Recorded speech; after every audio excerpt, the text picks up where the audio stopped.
All'Aragona interessavano solo i 3 punti per conservare un discreto vantaggio sulle squadre di coda. Ne aveva bisogno come il pane per evitare di essere risucchiata nelle sabbie mobili della classifica. Contro il Campobello di Mazara, formazione diretta concorrente per la salvezza, la squadra di Falsone è riuscita a centrare l'obiettivo. Però ha sudato le proverbiali 7 camicie perché i trapanesi, dal punto di vista tattico e tecnico, sono sembrati superiori agli agrigentini. I trapanesi, scesi al Totolusso per cercare di mettere ossigeno alla precaria classifica, escono sconfitti e con tante recriminazioni.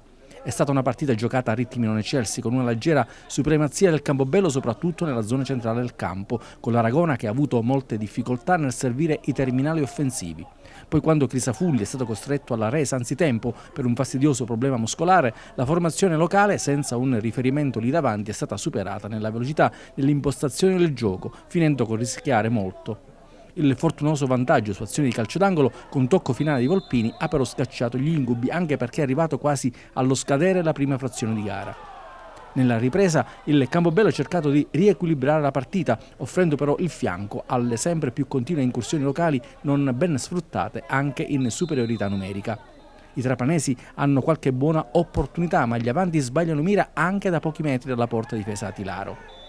Dalla parte opposta i legni negano il gol a Capraro e col minimo scarto la partita è giocata sul filo dell'equilibrio. Poi, a 5 dalla fine, arriva il raddoppio aragonese ad opera di Ruvio che, entrata in aria, batte con un preciso tiro di collo pieno l'indeciso Denaro. La rete chiude la contesa e permette all'Aragona di salire in classifica a quota 30 in una posizione molto tranquilla, anche se ad 8 gare dalla fine non va abbassata la guardia.